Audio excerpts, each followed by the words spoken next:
Lalu tumbuhlah tumbuh-tumbuhan hijau, tumbuhlah rumput, tumbuhlah lalang, tumbuhlah macam-macam. Kalau orang tanam padi di sawah lah, begitu juga. Tengok masa lepas menuai kering kontang ni, kering tak ada apa. Tiba-tiba datang hujan, kemudian pokok-pokok padi itu tumbuh sekali menghijau sangat-sangat cantik. Sedangkan tanah itu pada peringkat awalnya sudah mati. Jadi maknanya tuan-tuan, Allah Ta'ala boleh buat apa saja. Tanah-tanah yang kadang subur boleh jadi kering kontang. Kerana Allah Ta'ala tentukan bahawa tanah itu jadi kering kontang sebab mungkin juga tidak ada hujan. Allah Ta'ala tahu turunkan hujan. Ataupun meskipun hujan itu datang, tapi tanah itu tak dapat menakung air hujan. Ada juga hujan turun tapi tanah itu tanah keras yang tak sesuai, maka dia tak dapat menahan air hujan, maka dia tetap menjadi kering, tetap menjadi kontang. Maka dengan sebab itu kalau kita lihat pada hari ini, di zaman moden kita hari ini, kita dapat saksikan bagaimana masyarakat kita dia cuba menyusun, cuba melihat bagaimana nak usahakan tanah yang kering itu menyirami dengan air dan sebagainya itu supaya ianya subur kembali. Tuan-tuan yang dirahmati Allah Subhanahu wa taala sekalian, golongan ahli tafsir ketika mana membicarakan ayat ini telah menguraikan lebih dalam bahawasanya hati yang kering tak dapat petunjuk, maknanya ia umpama kampung yang mati, kampung yang gelap, umpama tanah yang mati, maknanya orang yang tidak mendapat hidayah daripada Allah Subhanahu wa taala. Maka dengan sebab itu di sini dalam tafsir Al-Maraghi menyatakan tentang bagaimana bila mana Allah sebut tentang Allah menghidupkan bumi sesudah matinya, maka di sini Allah Ta'ala boleh melembutkan hati mereka yang sebelumnya menjadi keras. Itu maksudnya. Kalau bumi ini Allah Ta'ala boleh lembutkan, Allah Ta'ala bagi suburkan walaupun sebelumnya kering kontang, begitulah hati-hati manusia ini yang Allah Ta'ala boleh lembutkan yang sebelumnya menjadi keras, dan Allah boleh membentuk jiwa yang kebingungan setelah mengalami kesesatan itu. Lalu Allah Ta'ala menghilangkan kesesatannya, kesusahannya, dan Allah Ta'ala menunjukkan jalan yang terbaik untuknya. Maka dengan sebab itu Allah Ta'ala sebut sesungguhnya kami telah menjelaskan kepada kamu keterangan dan bukti supaya kamu faham. Kerana banyak bukti-bukti, petunjuk-petunjuk yang terkandung dalam Quran, nasihat-nasihat, pengajaran-pengajaran yang dapat melembutkan hati. Yang keras macam mana pun hati itu, keras macam batu karang sekalipun, tetapi kalau dia mau mendengar ayat Quran, mau memahami ayat Quran, mau mengambil petunjuk, memang Allah Subhanahu wa taala akan memudahkan kepadanya untuk mengambil pengajaran-pengajaran, paktibaran petunjuk daripada ayat Al-Quran itu sendiri. Maka dengan sebab itu yang pertama nak kena dengar ayat Quran, nak kena baca, nak kena hayati, nak kena faham. Sebagaimana Allah Ta'ala dapat menghidupkan tanah gersang menerusi hujan yang lebat, maka begitu juga Allah Ta'ala dapat mengembalikan kehidupan, kelembutan kepada hati manusia yang keras, sekiranya manusia itu mahu kepada perkara tersebut. Nak hatinya lembut, nak hati baik. Allah Ta'ala memberikan perumpamaan supaya kita berfikir dan akal kita menjadi sempurna. Maha suci Allah yang mengurniakan petunjuk kepada sesiapa yang dikehendaki oleh Allah, walaupun sebelumnya dia mengalami kesesatan, dan menyesatkan siapa saja. Allah Ta'ala juga boleh menyesatkan siapa saja yang Allah Ta'ala kehendaki, walaupun dia sebelumnya berada dalam keadaan kebenaran. Maka ada orang kata pula, kalau macam tu Allah Ta'ala yang menentukan segalanya, Allah memberi hidayah, memberi petunjuk kepada siapa yang Allah Ta'ala nak, Allah Ta'ala menyesatkan kepada siapa yang Allah Ta'ala nak, macam tu. Jadi apa tugas kita, tanggungjawab kita? Sebenarnya tuan-tuan, Allah Ta'ala maha mengetahui apa yang kita nak. Apa yang kita nak, Allah Ta'ala maha mengetahui, maka Allah Subhanahu wa Ta'ala akan memberi petunjuk kepada orang yang nak kepada petunjuk. Dan Allah Ta'ala juga maha mengetahui di kalangan ada manusia itu yang tak nak kepada petunjuk, maka Allah Subhanahu wa Ta'ala juga membawa dia kepada kesesatan, menghumban dia ke dalam kesesatan kerana dia tidak mahu petunjuk, kerana hatinya keras, sekeras batu, macam tanah yang gersang, yang kering kontang, turun hujan pun tak boleh buat apa, kering kontang dah. Maknanya takung air pun tak boleh, subur pun tidak, nak tanam pokok pun tak tumbuh, apa pun tak ada. Ini orang yang memang dia nak memilih kesesatan daripada kebenaran. Wal'ayazubillah, kita memohon perlindungan Allah daripada terjebak ataupun tergolong dalam kalangan orang yang seumpama itu. Sebab apa tuan-tuan? Sebab manusia ini dia punya hati ni boleh berbolak-balik. Sebab itu kita selalu berdoa kepada Allah Subhanahu wa taala, Allahumma ya muqallibal qulub thabbit qulubana ala dinika wa ta'atika. Oleh kerana hati ni mudah berbolak-balik tuan-tuan, kita takut hati dalam keadaan elok ni tiba-tiba jadi sesat, walaiyazubillah. Kalau sesat itu kan jadi baik, okey. Maknanya di situlah bila mana kita sudah berada dalam jalan kebenaran, kita mohon kepada Allah Subhanahu wa taala agar Allah Taala memperteguhkan hati kita. Jangan hati kita jadi kering, tak mau hati kita jadi kering kontang, gersang dan sebagainya. Hati kita mesti disuburi dengan keimanan kepada Allah Taala, dengan zikrullah, dengan bacaan Al-Quran dan sebagainya. Maka dengan sebab itu kita berdoa kepada Allah, Allahumma ya muqallibal qulub, ya Allah Tuhan yang boleh membolak-balikkan hati, thabbit qulubana ala dinika wa ta'atika.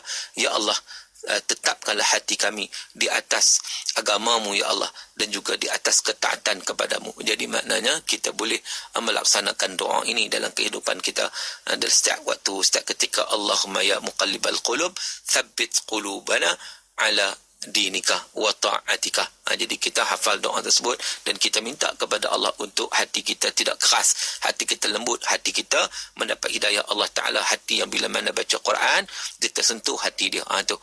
Jadi nak tersentuh juga kena ada pemahaman kepada Al-Quran sebagaimana kita sebut tadi. Dan tuan-tuan, hati ini cukup penting. Sebab itu kita kena bagi ubat kepada dia supaya dia sentiasa berada dalam keadaan yang lembut, yang mencari hidayah Allah. Kita tak nak kalau hati itu dibiarkan tanpa sebarang peringatan, maka pada kita jadi keras. Keras tu pula kalau keras yang boleh dibaiki tak apa.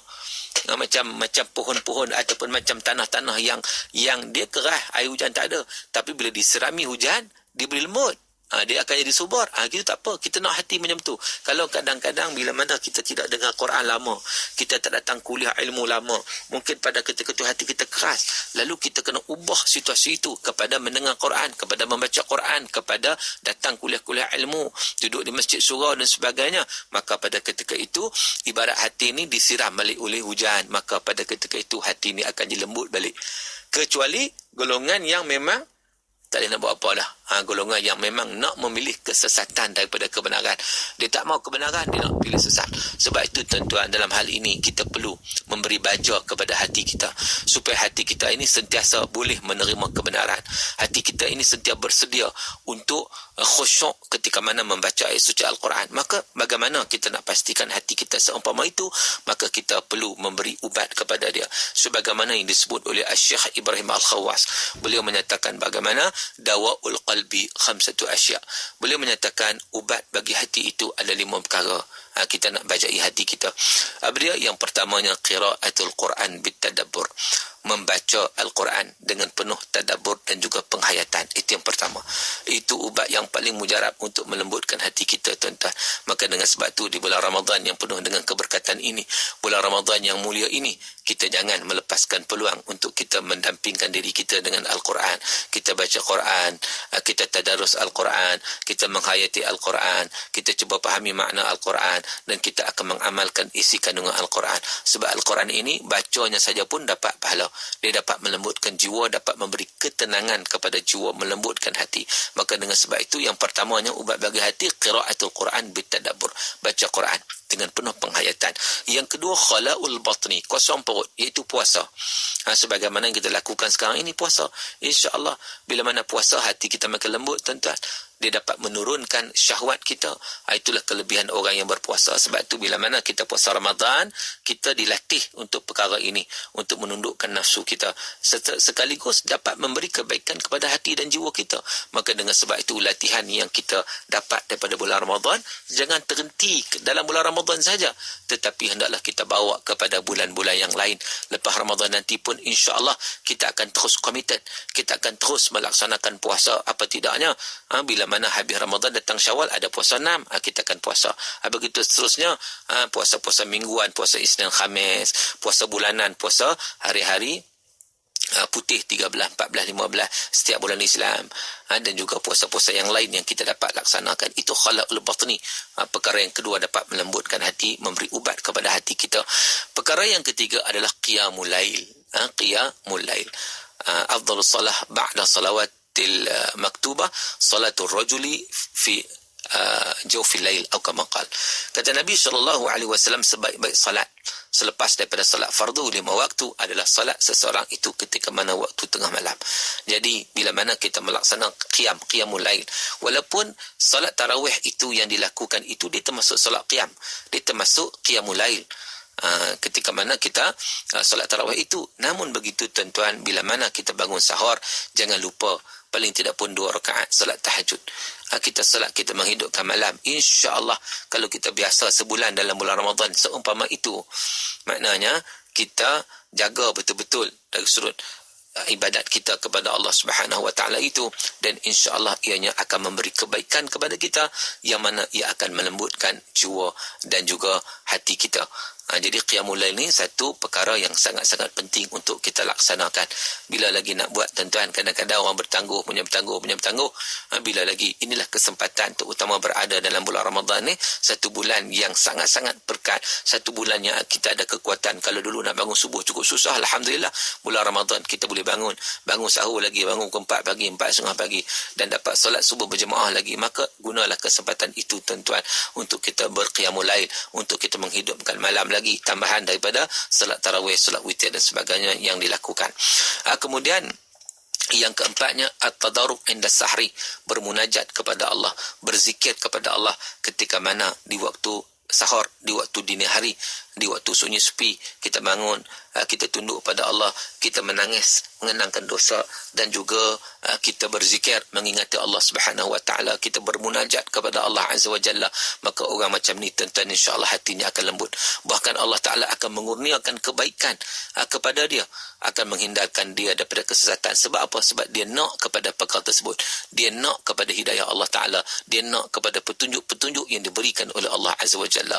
Maka dengan sebab itu dia boleh tunduk, dia boleh sujud pada Allah, dia menangis kepada Allah Subhanahu wa taala. Golongan yang seumpama ni insya-Allah hatinya lembut. Dan inilah merupakan ubat bagi hati. Dan yang kelimanya, kata Syekh Ibrahim Al-Khawas, Dawa'ul Qalbi ini, ubat bagi hati ini, yang kelima adalah mujalasatus salihin, iaitu duduk berdamping dengan orang-orang saleh.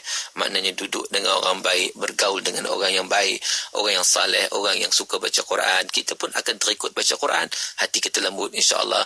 Kita berkawan dengan orang yang suka pergi kuliah-kuliah ilmu di masjid surau dan sebagainya, di mana saja ada kuliah dia akan pergi. Maknanya di situ bila kita berkawan dengan dia, kita pun akan terpanggil untuk bersama-sama dia juga untuk pergi kuliah.